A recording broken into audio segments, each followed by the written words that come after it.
Welcome to Exquisite Storytime with Elizabeth Curtis.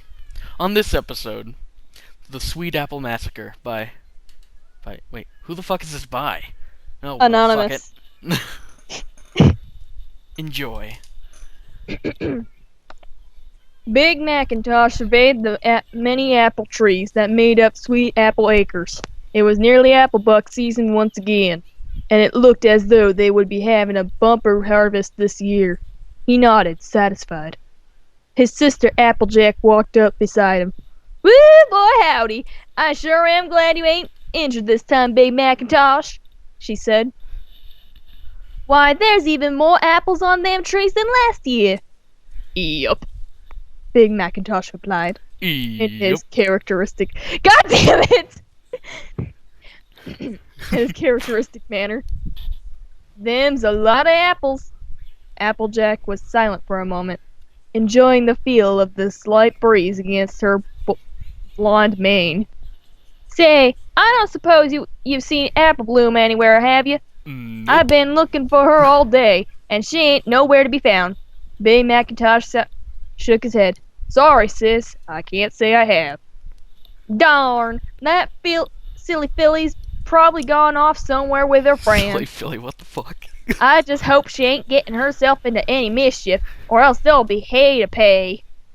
"Really? Hay to pay?" Hey to pay. Hay to pay. Alright, where was I? Oh, right. "Don't you go worrying yourself, Applejack," he replied. "I'm sure she's perfectly fine. But, anyway, I need to go back to the barn. I gotta go and press some apples for my own homemade apple cider. I hoof-picked a few apples earlier especially, all nice and plump and ripe, and they ain't gonna press themselves." Applejack laughed. "You sure do love your cider, don't ya? Just make sure Apple Bloom don't get her hooves on it again. We all know what happened last time." Big Macintosh chuckled along with his sister. "Yup." The large red pony trotted back to the barn and gently closed the door. He opened a trap door with his mouth and went down the steps into an old, disused apple cellar.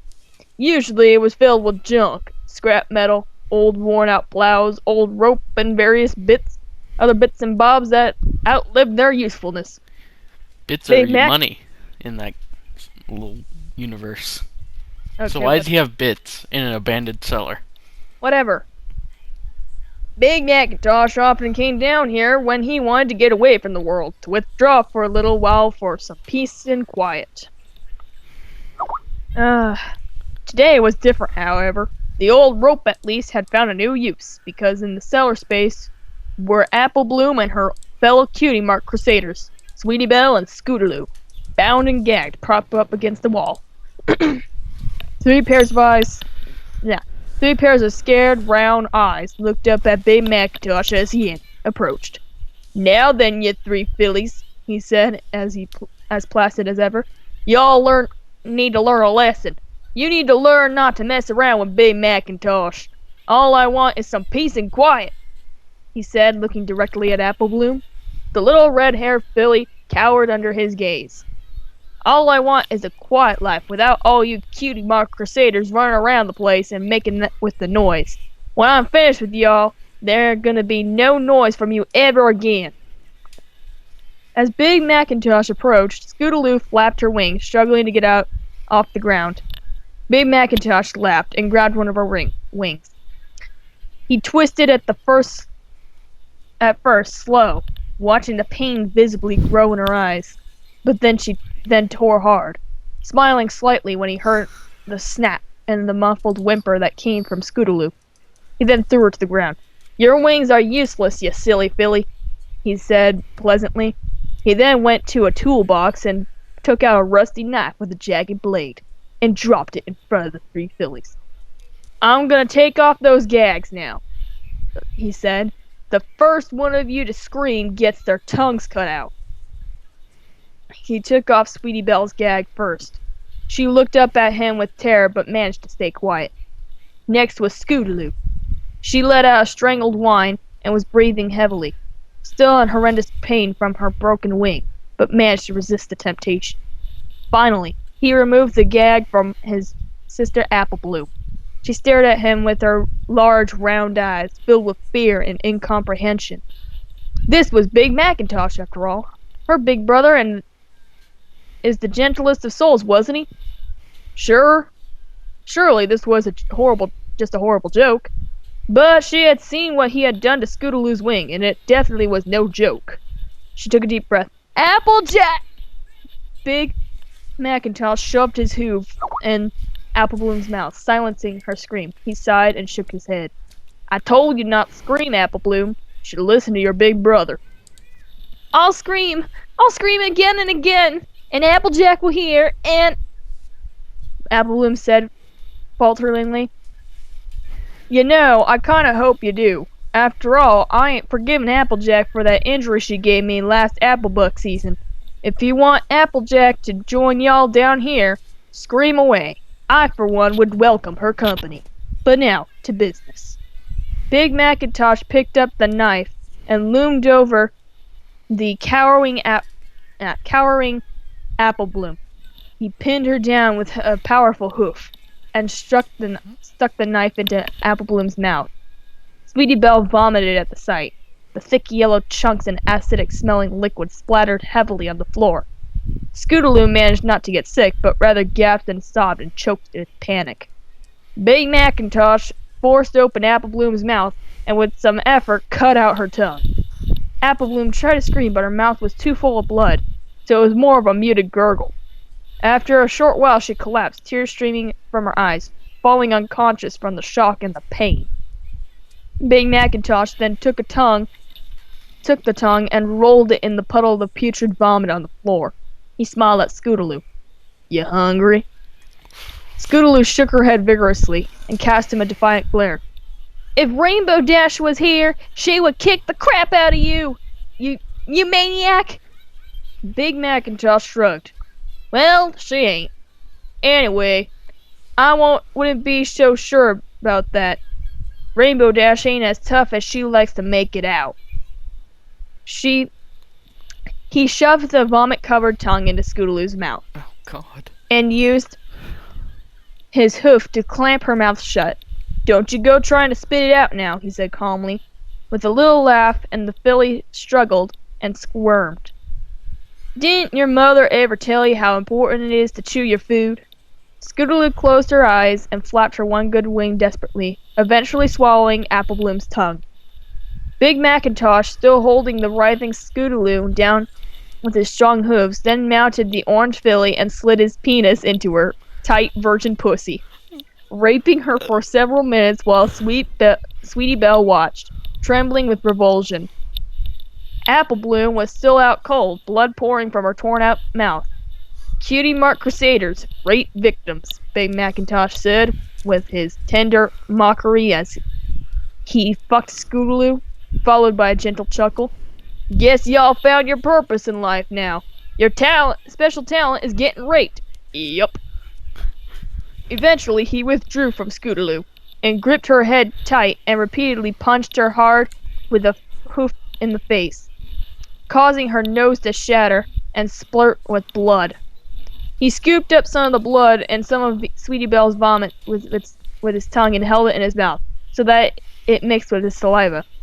Then he brought his mouth close to Scootaloo's and spat the rank mixture into her mouth. He clamped his hoof over her and held her nose until she gagged and eventually had no choice but to swallow. As Scootaloo retched and spat and cried, he turned to Sweetie Belle and grabbed her easily, as she was too shocked and traumatized to respond. And with apparent amusement, he rammed her horn up Scootaloo's ass. The horn was too big and hard, so the skin around Scootaloo's ass ripped and blood and fecal matter first trickled down and then poured profusely down onto Sweetie Belle's face, as well as urine as Scootaloo pissed herself.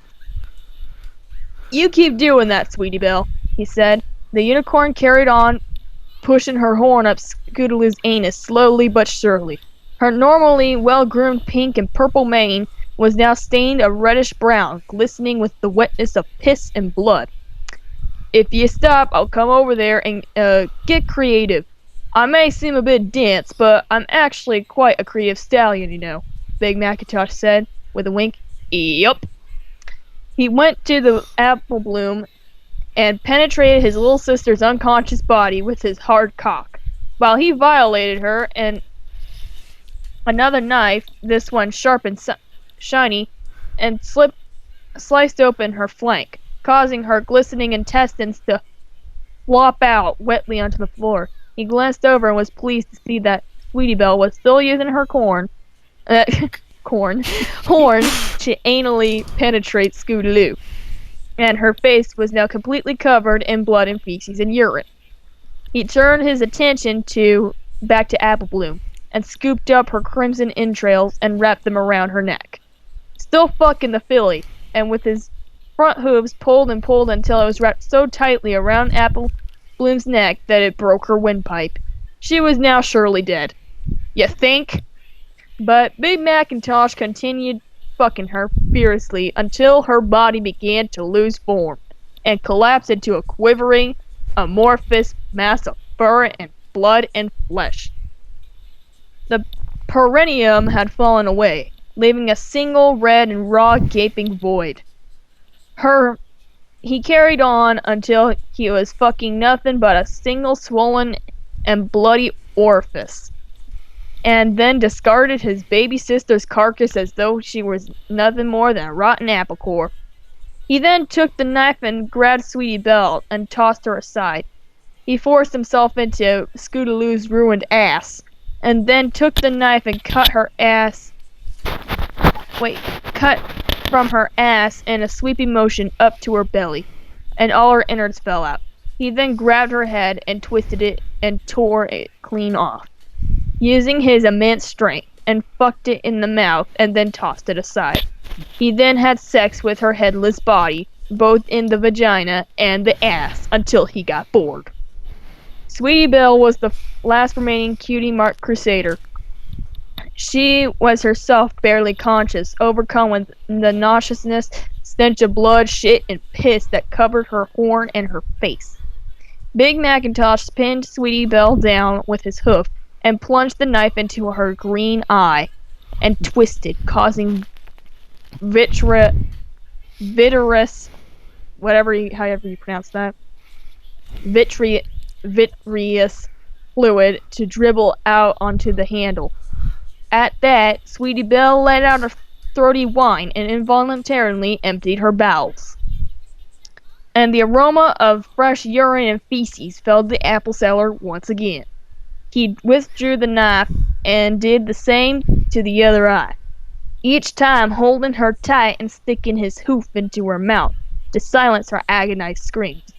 He licked the, once again, that fucking word, vitreous fluid that had leaked onto the knife, and then methodically began cutting and hacking at her front hoof using the rusty knife. The knife was quite blunt, so it took a Herculean effort to get through the skin, bone, and cartilage, but eventually the bone splintered and the leg came off. He did the same to her other legs, until all four were amputated and nothing remained but bloody stumps, with slimy white ligament and broken bone shards hanging out. At some point, Sweetie Belle had passed out, the overwhelming pain too much for her to bear. He then used the knife to gouge out her left eye and jammed his penis into her eye socket, penetrating repeatedly deep into her brain, enjoying how tight her skull felt around his hard shaft, and how warm and squishy the brain matter felt against the tip of his throbbing penis. As he did, he twisted Sweetie Belle's neck. After he had finished skull-fucking her, he cracked open her skull with a swift stamp of the hoof, and bent down and ate some of the exposed brain, taking care to spit out a few fragments of skull bone that had mixed in as he chewed. It was warm and slimy and tough, and stuck to the back of his throat. He swallowed and then raped Sweetie Belle in the ass until it tore open, and his engorged penis was smeared with what little fecal matter remained in her rectum.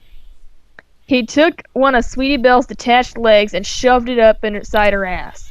And then fucked Apple Bloom and Scootaloo's bodies the same way, forcing the amputated limb in hoof first as far as it could go. He thought how strange it was that the still lumps of torn flesh that he was fucking with Sweetie Belle's leg had been so vibrant and alive such a short time ago. But now all three were dead, and he finished by spurting his voluminous load into Apple Bloom's destroyed backside. He watched with satisfaction as the semen and blood and shit mixed together, forming a foamy maroon pool. He bent down and greedily lapped it up with his tongue, Oh god. pressing his tongue deep into her anal cavity so as not to miss any, letting some dribble down his chin. It tasted foul, of course, a rancid, tangy slime that burned his throat, but it felt so satisfying. He swallowed the filthy goo and wiped his mouth with his hoof. It was done. Big Macintosh would finally get his peace and quiet. "Big Macintosh, you down there?" It was Applejack. He looked up the disfigured corpses at the three fillies, all now barely recognizable as the Oh Sweet Cutie Mark Crusaders, and realized he felt strangely unsatisfied. It had been a bit too quick and easy. Now Applejack, that would be a challenge. She was Ponyville's best athlete after all. She even had the prize pony of Ponyville trophy to prove it. And of course, he still hadn't forgiven her for that injury. He felt his penis stiffen once again in anticipation. "Hey, Big Mac, you down there?" I said you were down there? Came Applejack's lilting voice again, this time more insistent. Big Macintosh replied serenely, "I sure am, sis. Hey, come down here for a minute. I got something to show you." "Sure thing, what is it?" "It's a surprise." "Oh boy, I sure do love surprises. Something real nice, I bet." Something real nice? God. Big Macintosh looked around at the mangled, mutilated remains of the Cutie Mark Crusaders, and his lips curled into a thin smile. "Yup." And does it continue? Nope, it's done. It's done. Okay, everyone, that was by far the hardest damn thing I have ever listened to in my entire life. If you're still around, I applaud you. You are a trooper. Hey, you're not But the if you made it to the end, and you cheated, you deserve to die. Like 3 fillies. Have a nice night.